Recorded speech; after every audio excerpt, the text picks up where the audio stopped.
ஆச்சி பாதாம் ட்ரிங்க். ஆச்சி பாதாம் ட்ரிங்க் ஒன்னு வாங்கினா ஒன்னு ஃப்ரீ.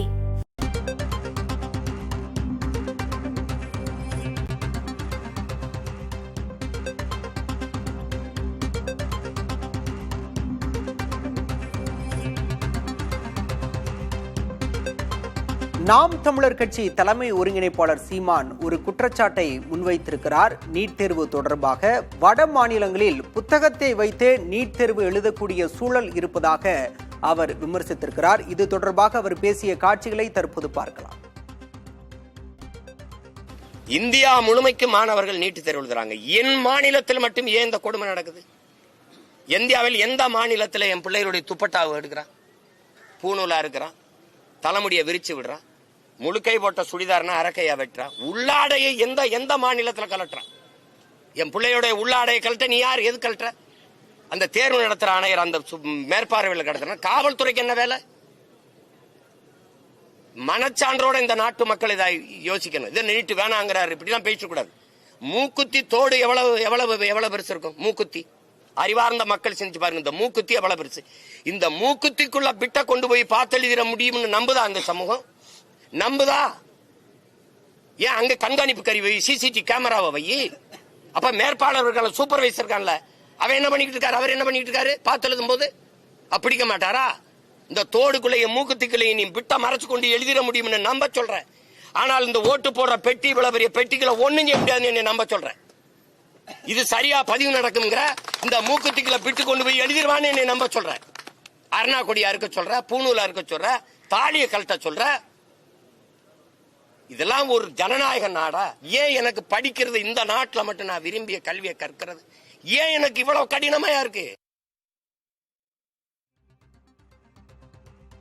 வட மாநிலங்களில் நீட் தேர்வு மோசடி நடைபெறுவதாகவும் தமிழ்நாட்டில் நீட் தேர்வு தொடர்பான கட்டுப்பாடுகள் மிகுந்த மனவேதனையை அளிப்பதாகவும் நாம் தமிழர் கட்சி சீமான் ஆவேசமாக பேசியிருக்கிறார். இது தொடர்பாக பேசுவதற்காக நம்மோடு ஓய்வு பெற்ற ஐஏஎஸ் அதிகாரி பாலச்சந்திரன் இணைந்திருக்கிறார்.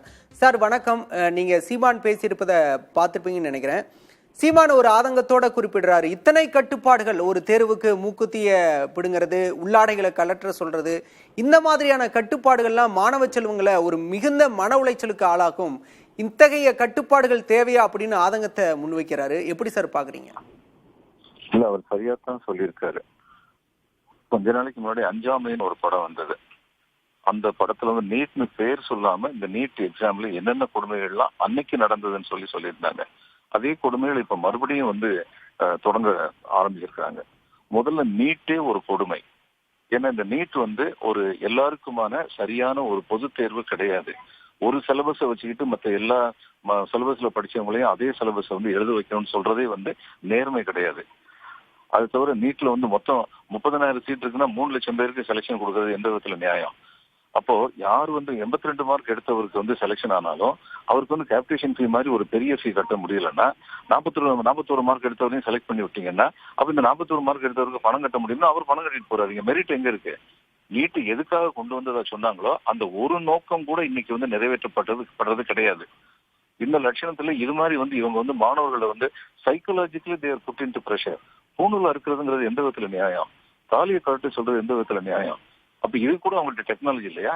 அதுக்குள்ள ஏதாவது இது இருக்கிறதா? மைக்ரோஃபோன் இருக்கா? இதை பாக்குறது கூட டெக்னாலஜி இல்லையா அவங்ககிட்ட?